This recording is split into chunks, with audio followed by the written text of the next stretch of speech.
Hello दोस्तों, welcome back to channel. आप सभी का स्वागत है आपके अपने चैनल आर्या ऑफिशियल क्लासेस में। हालांकि भी आप समय देख सकते हो 12:30 पर मैं क्लास शूट कर रहा हूँ। डालते डालते हो सकता है 1 बजे तक मैं क्लास को अपलोड कर सकता हूँ। आई थिंक रात के बज रहे हैं इतने, और कल पेपर है मॉर्निंग में, तो 10 बजे तक अगर हो सके आप लोग को, जिसको भी मिलती है क्लास, आप लोग ज़रूर देख लीजिएगा।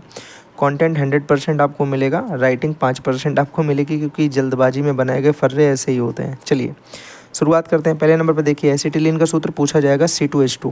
C2H2 रट लो इसको, ठीक है। एसिटिलीन निकट दृष्टि दोष के लिए अवतल चाहिए, दूर दृष्टि दोष के लिए उत्तल चाहिए। बातों को याद रखना। समुद्री तल पर दाब मापी के पारे की ऊंचाई पूछी जाती है, याद रखिएगा 76 सेंटीमीटर। Important question. पत्ती के संबंधित अंग किस अंग में जो है बोला जाए, कौन सा संबंधित अंग नहीं है, ये क्वेश्चन पूछा जाता है, जिसमें बाकी सारे होंगे लेकिन उसमें पर्व संधियाँ जो होंगी ये नहीं होगा। ये भी एक इंपॉर्टेंट क्वेश्चन है जो रिपीट होने के चांसेस हैं।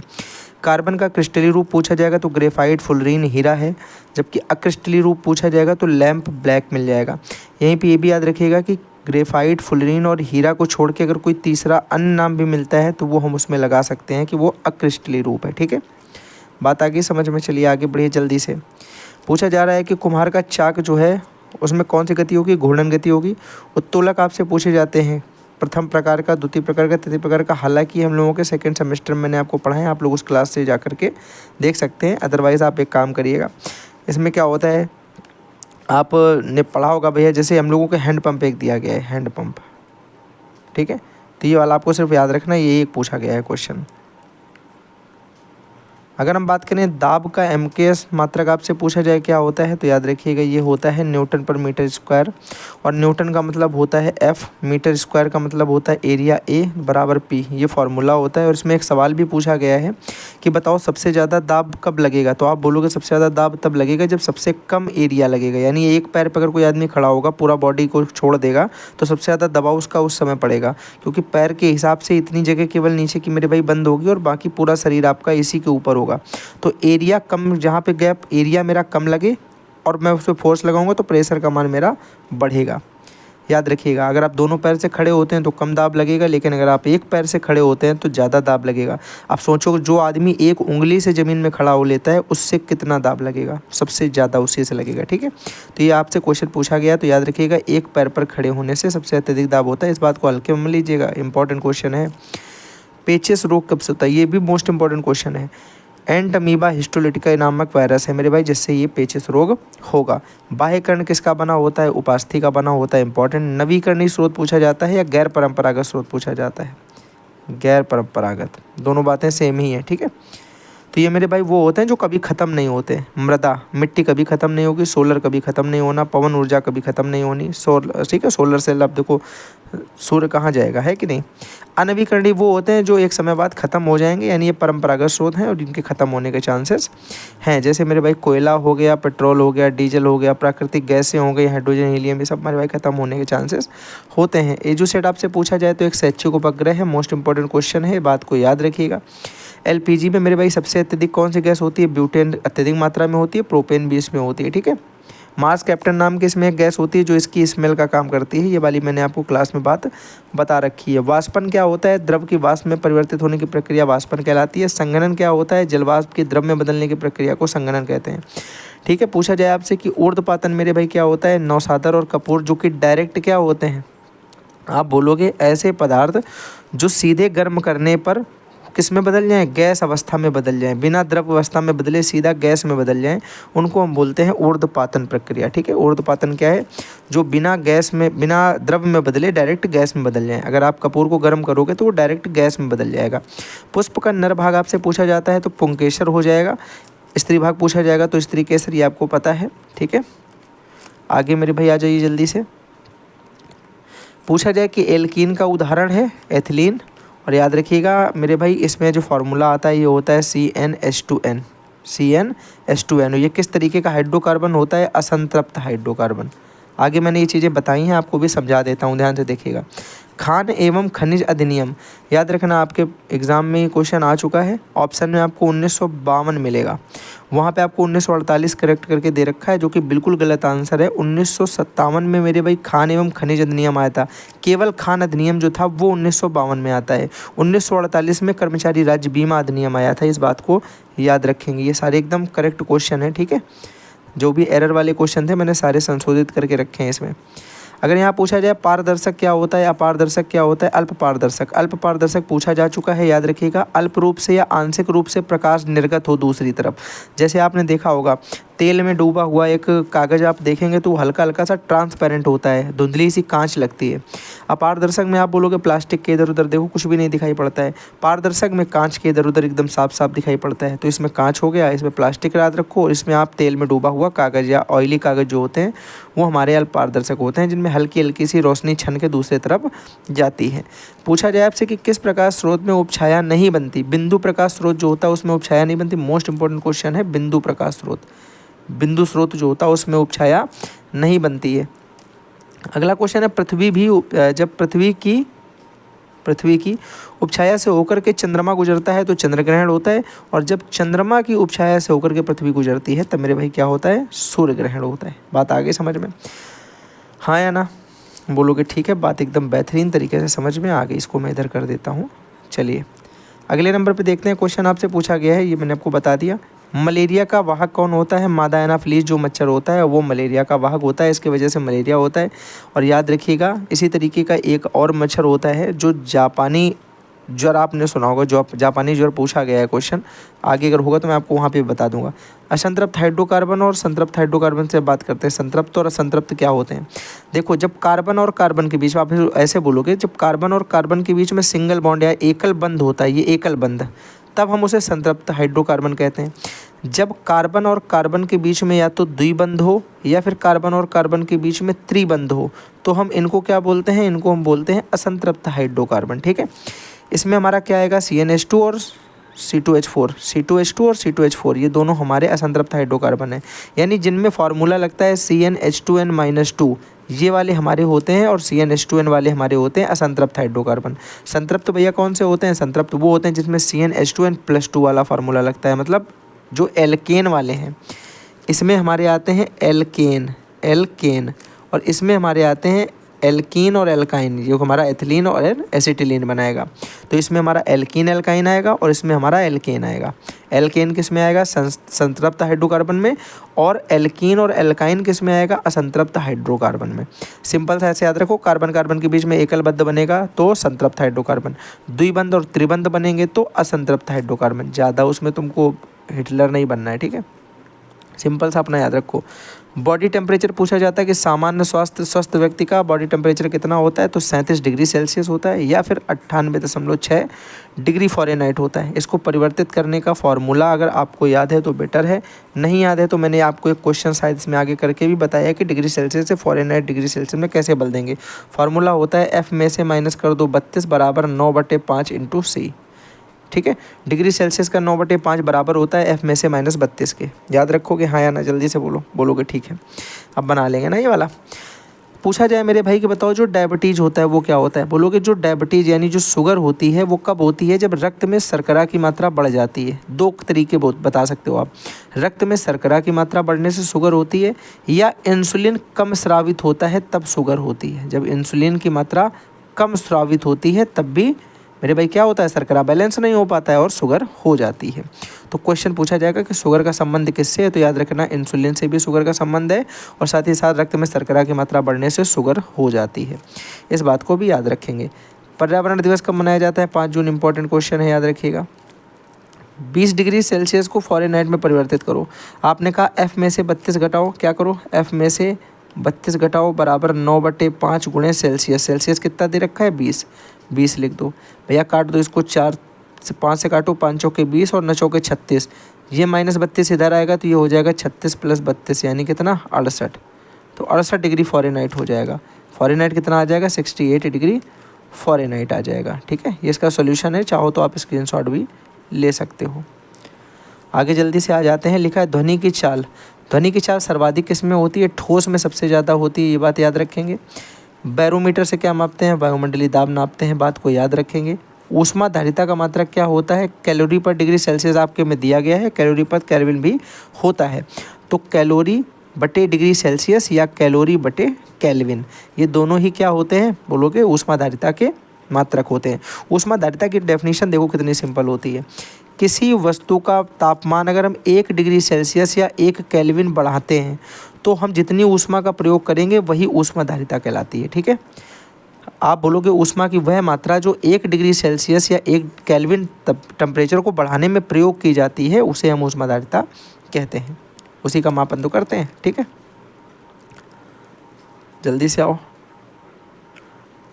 पत्ती में रंध्र कहाँ पाए जाते हैं? पत्ती की निचली सतह पर रंध्र पाए जाते हैं। मोस्ट इंपॉर्टेंट क्वेश्चन है। टेलीफोन का आविष्कार ग्राहम बेल ने किया, रेडियो का आविष्कार मार्कोनी ने किया, ये भी इंपॉर्टेंट क्वेश्चंस हैं। ठीक है, ये पूछा जा चुका है और ये पूछे जाने के चांस हैं। राइजोबियम आपसे पूछा जाता है वायरस कहाँ होता है? तो ये जीवाणु चना, गेहूं और मटर की गांठों में पाया जाता है और गेहूं की जड़ों में भी पाया जाता है। ठीक है, ऊष्मा संचरण की विधियाँ पूछी जाएँ तो भैया चालन विधि, संवहन विधि और विकिरण विधि, इनके बारे में भी मैंने बताया कि ये वाली ठोस में होती है, ये वाली द्रव और गैस में होती है और ये वाली निर्वात में भी हो जाती है विकिरण। जैसे सूर्य का प्रकाश आता है तो ये हमारी उसमें प्रयोग बोला जाता है कि विकिरण विधि है।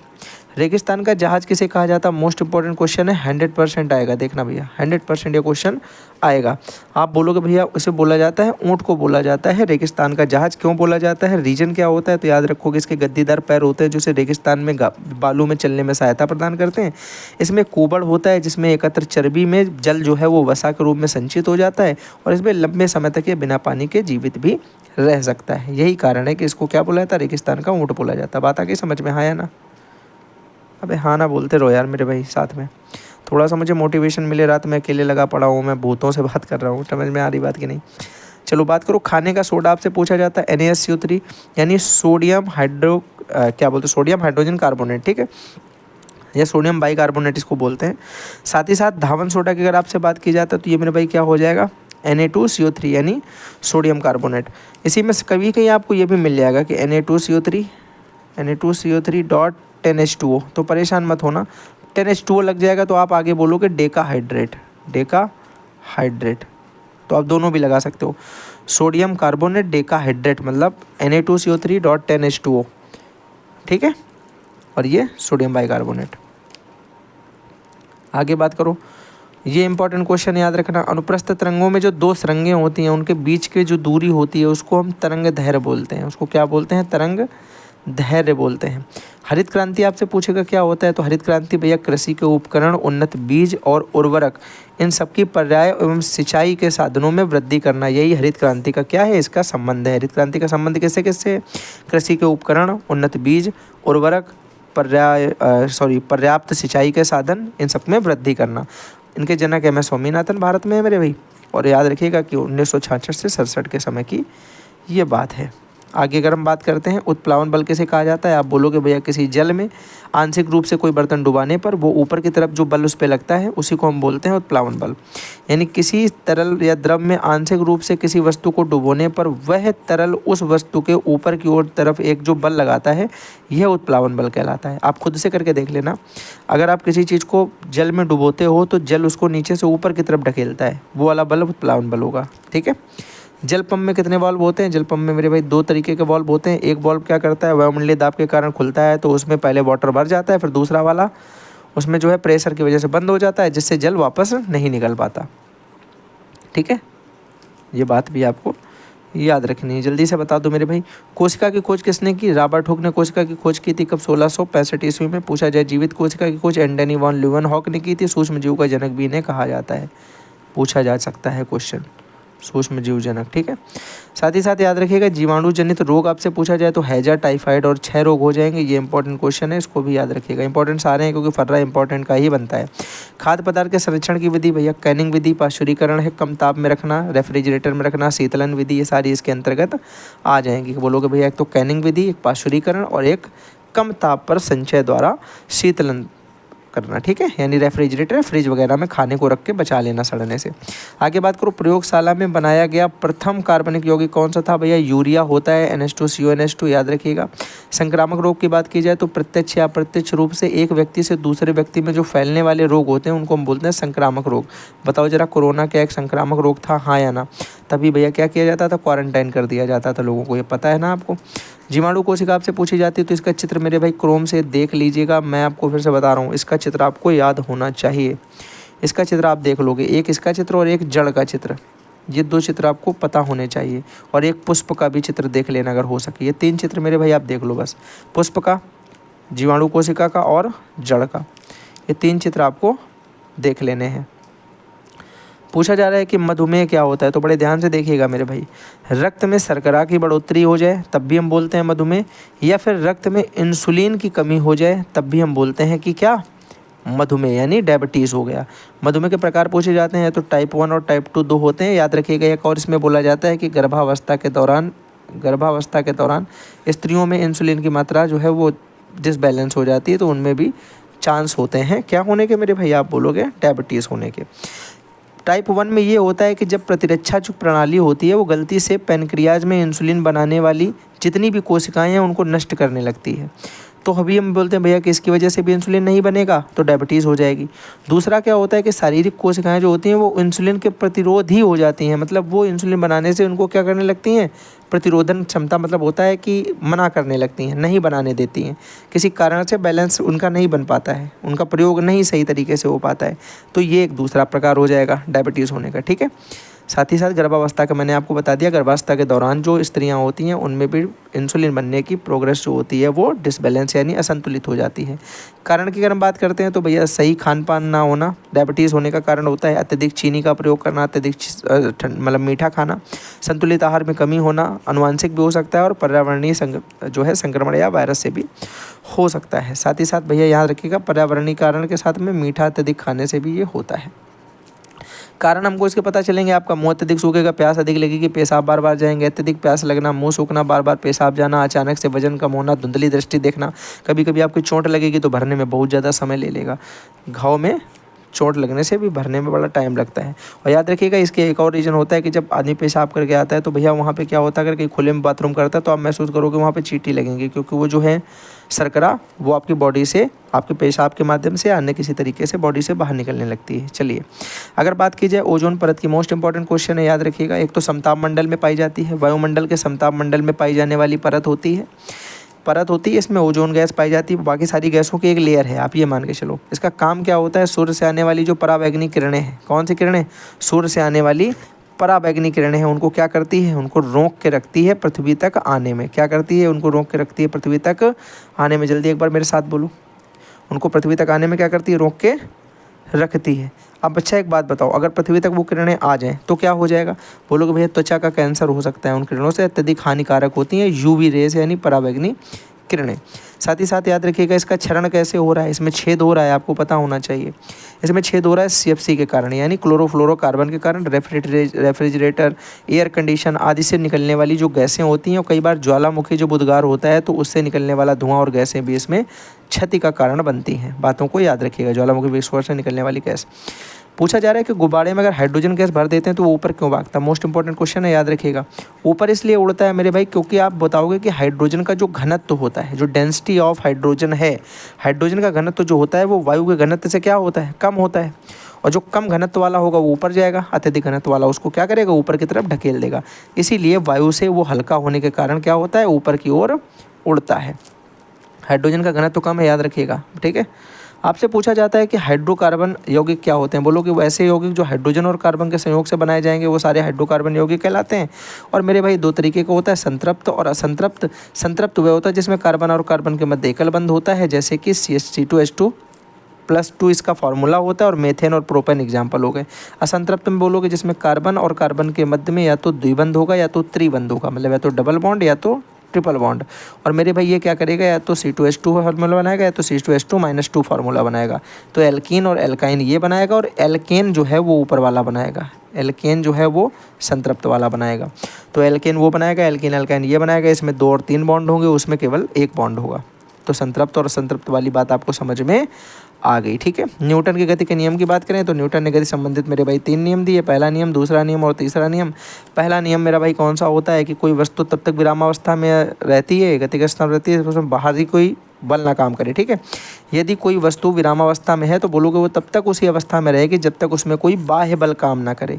जैसे आप अगर यहाँ पे चुपचाप बैठे हो तो तब तक बैठे रहोगे जब तक आपको कोई यहाँ से आके धक्का ना दे दे। ठीक है, तो इसी तरीके से बोलोगे कि यदि कोई वस्तु विरामावस्था में है तो वो तब तक रहेगी जब तक कि उसमें कोई बाह्य बल काम ना करे। ठीक है, इसी को हम लोग जड़त्व का नियम भी कहते हैं।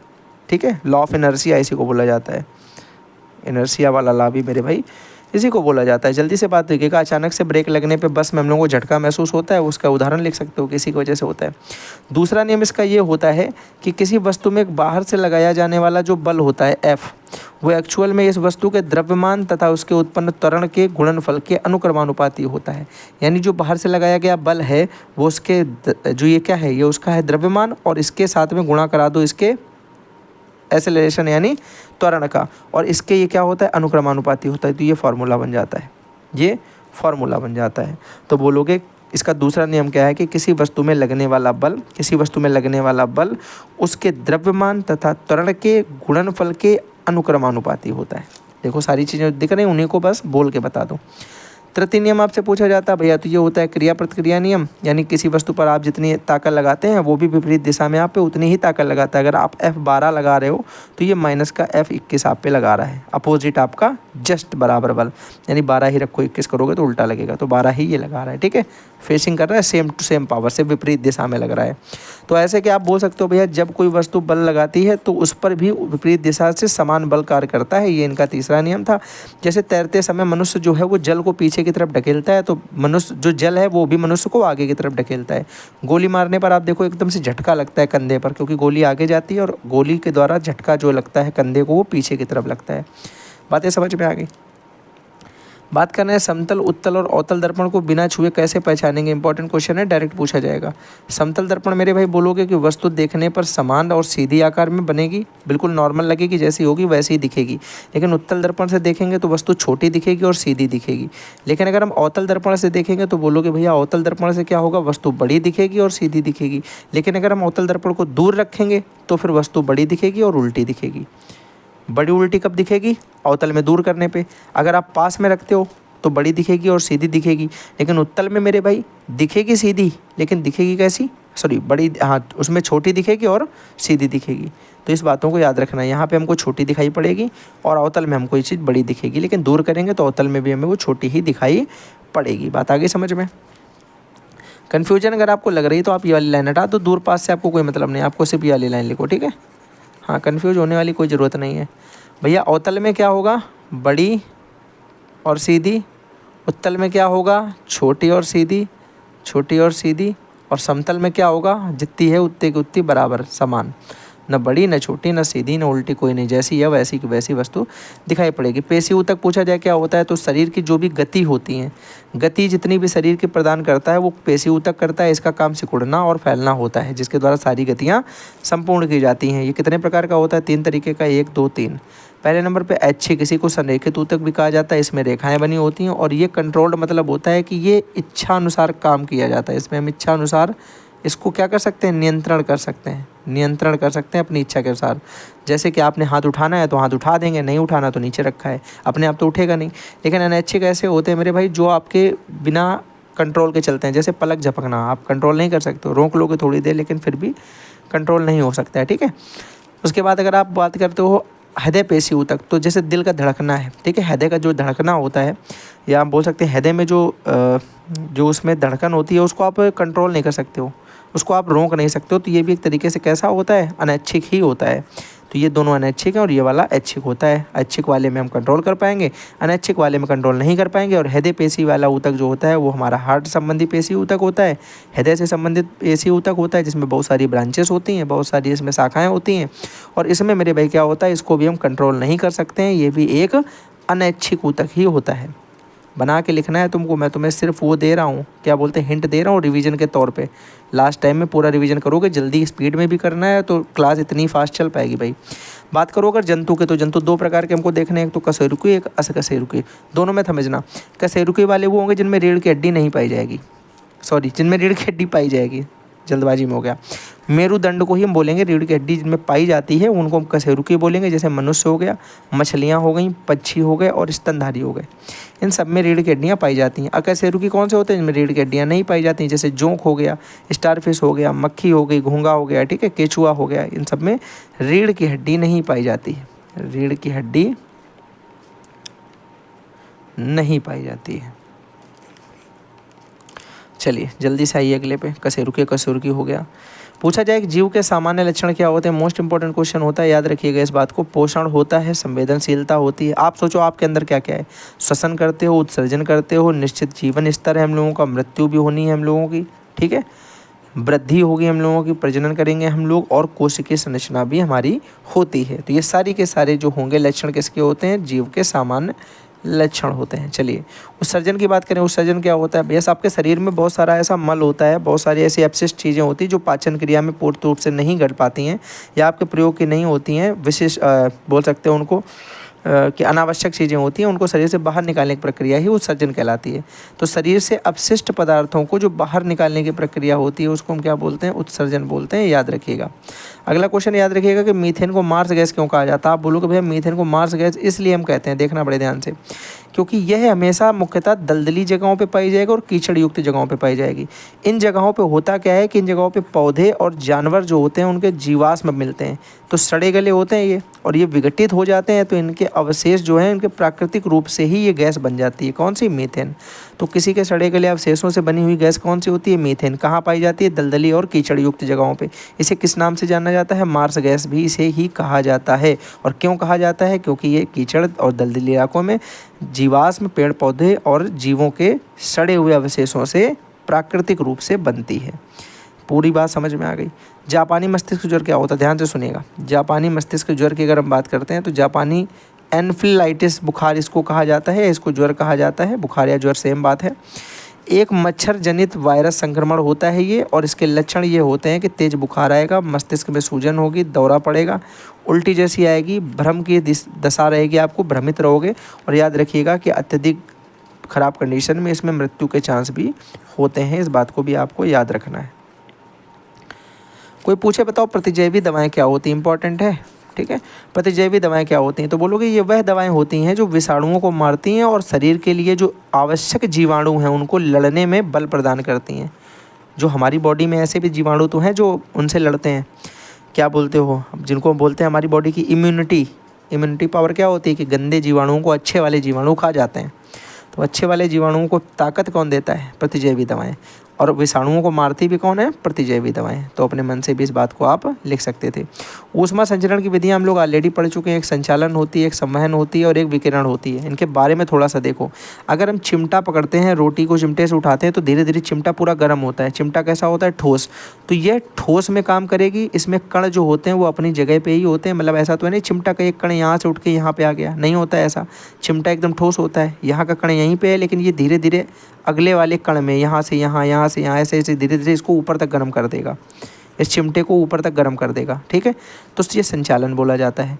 लेकिन भैया आपसे पूछा जाए बताओ सम्मान कौन सा होता है? बोलोगे इसमें क्या होता है कि जो कण होते हैं द्रव और गैस में पाए जाते हैं, उनमें कण आपस में एक दूसरे को गर्म करने में गतिशीलता प्रदान करते हैं। जैसे उबलेगा पानी तो यहाँ का कण उछल के यहाँ पे आ गया। पानी तो भाई ऐसा है, या फिर बोल सकते हो गैस ऐसी है जिसका एक कण यहाँ है, वो यहाँ पे भी आ सकता है, यहाँ पे भी जा सकता है, यहाँ पे भी जा सकता है। वो तो पूरा ऐसे घूम सकता है ना, क्योंकि लिक्विड है। लेकिन अगर ये ठोस हो तो ठोस वाला तो जो यहाँ पे है वो यहीं रहेगा लोहे में, यहाँ कैसे आएगा ये? तो इसमें ऐसे ऐसे करके पहुँचेगा टेम्परेचर, यहाँ धीरे से गर्म होगा कि यहाँ गर्म करोगे तो थोड़ी देर बाद यहाँ भी होगा। तो ये संचालन है। लेकिन अगर हम जल गर्म करेंगे तो फिर यहाँ वाला डायरेक्ट गर्म होकर चट से ऊपर आ गया, इसको भी हल्का दे दिया आके गर्माहट। ऊपर वाला ठंडा था, नीचे आया यहाँ गर्म होने। तो ये वाली चीज़ें जो आएंगी ये हमारा संवहन में आएंगी। विकिरण में क्या आ जाएगा? बोलोगे भैया इसमें किसी माध्यम की आवश्यकता नहीं होती है, ये जो है निर्वात में भी पूर्ण रूप से हो सकता है, और इसमें ऊष्मा विद्युत चुंबकीय रूप से फैलती है। जैसे उदाहरण के लिए अगर सूर्य का प्रकाश देखो तो उसके द्वारा भी पूरी तरीके से ऊष्मा मिलती है। अगर हम आगे बात करते हैं सुचालक और कुचालक की, बड़ी सरल डेफिनेशंस हैं लेकिन इंपॉर्टेंट है, याद रखिएगा। सुचालक वह होता है जिनमें ऊष्मा का प्रवाह होता है, कुचालक वह होता है जिनमें ऊष्मा का प्रवाह नहीं होता है। बात खत्म, इससे ज़्यादा कुछ भी नहीं पढ़ना है। अगर आपसे पूछा जाता है परावर्तन के नियम बताओ, बोलोगे परावर्तन बड़ा सरल है। किसी चिकनी या चमकदार सतह पे, देखो ये है एक चिकनी और चमकदार सतह, चिकनी और चमकदार सतह। किसी चिकनी और चमकदार सतह पर आपतित किरण गिरने के पश्चात उसी दिशा में वापस लौट जाए।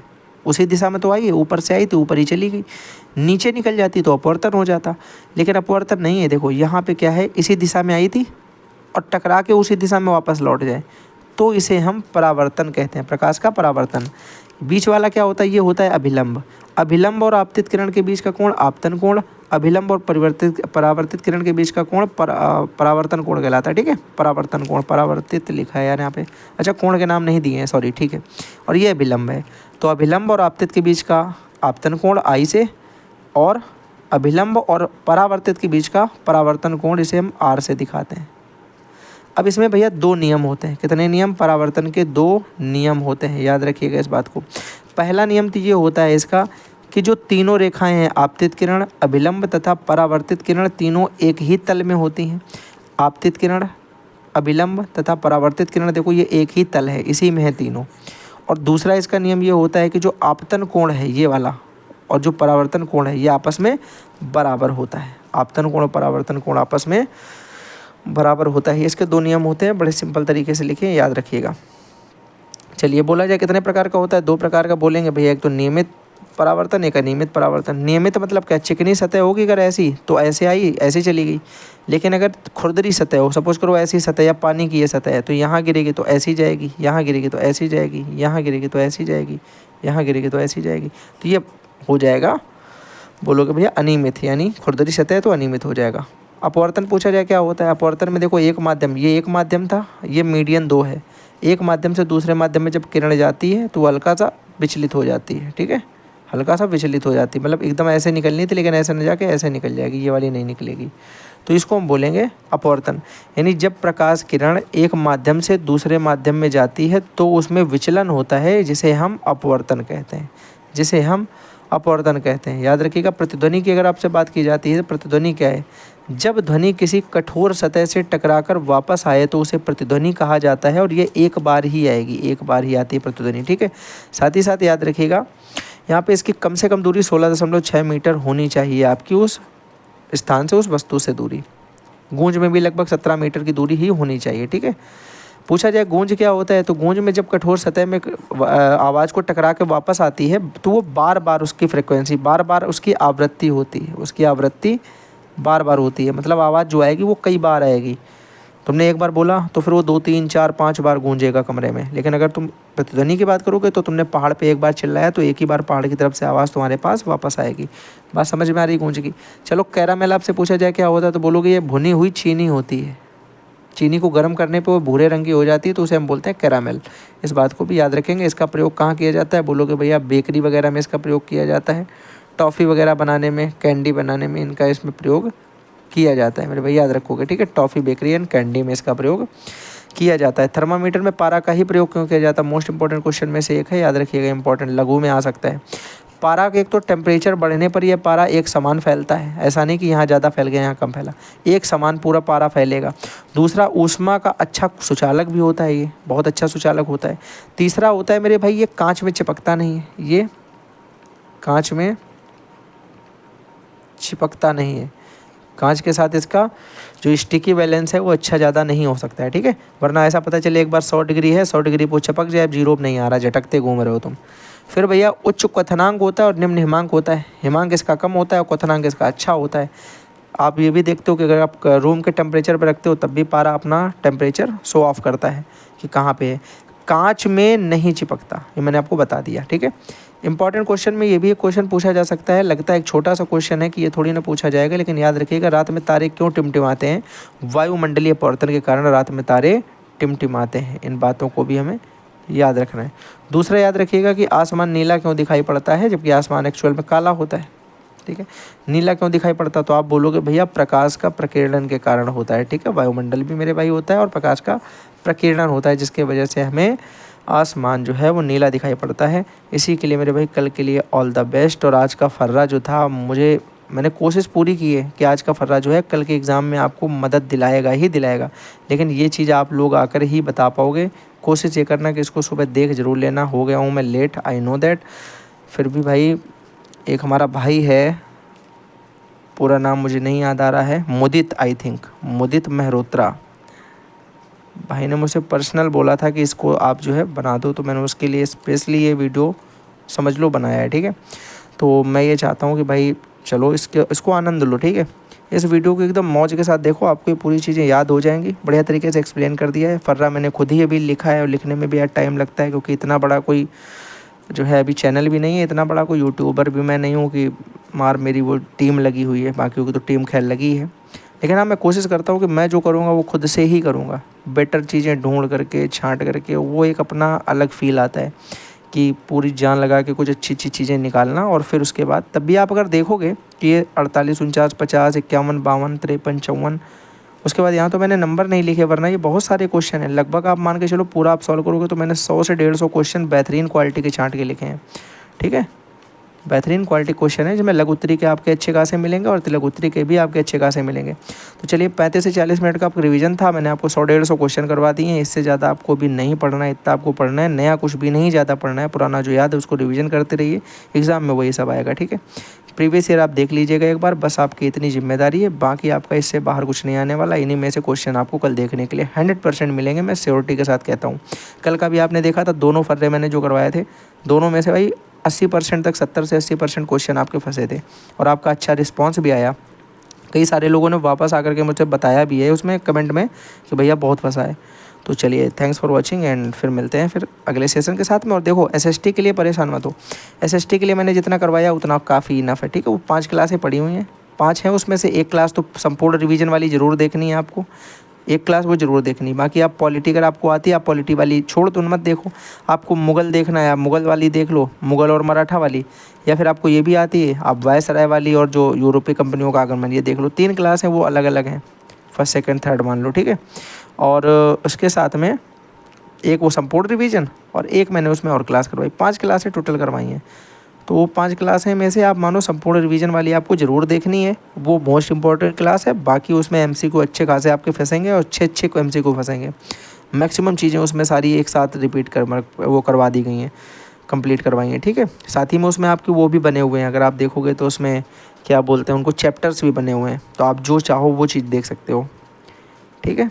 तो चलिए फिर मिलते हैं अगले किसी सेशन के साथ में, तब तक के लिए bye bye, thanks for watching. और एक बात याद रखिएगा कि मैं जियोग्राफी के लिए अभी मैं बता देता हूँ, मैंने जियोग्राफी नहीं पढ़ाई है और ये क्लास आपको मैं नहीं दे पाया हूँ, सॉरी। संपूर्ण रिवीजन वाले में आपको इससे रिलेटेड क्वेश्चन मिलेंगे और इतने ही क्वेश्चन मैंने जो करवाए हैं उससे भी क्वेश्चन आपके कल फंस जाएंगे ज्योग्राफी में। लेकिन आप संपूर्ण रूप से ज्योग्राफी मैंने नहीं करवाई है, ठीक है। तो 1-2 क्वेश्चन जो वो ज्योग्राफी के 2-3 क्वेश्चन आएंगे, उसमें से मानो 1-2 क्वेश्चन तो फंस सकते हैं, लेकिन 1-2 क्वेश्चन आपके फिर भी छूट जाएंगे उस क्लास को लेने के बाद भी। बाकी एक भी क्वेश्चन नहीं छूटेगा, इतनी गारंटी है मेरी, ठीक है। तो चलिए, एसएसटी का बता दिया। बाकी अगर किसी को मैथ से डर लगता है, वैसे मैथ अगर आती है सबको, लड़कों में तो सबको आती है, लड़कियों में थोड़ा सा मैथ का प्रॉब्लम रहता है, ठीक है। तो मैथ्स के लिए मैं ये मान लेता हूँ कि मैथ्स के लिए मैंने सिर्फ एक क्लास जो करवाई है अभी, वो बैक फ्री वाली, और वो भी ज़्यादा नहीं, लगभग 1 घंटा 20 मिनट या समथिंग है। एक तरीके से आपका संपूर्ण रिवीजन जिसे बोलते हैं, सारे कॉन्सेप्ट हैं, उससे रिलेटेड क्वेश्चन है, सब कुछ आपको उसमें एक क्लास में ही मिल जाएगा। तो चलिए फिर मिलते हैं अगले सेशन में, सब तक के लिए bye bye, thanks for watching.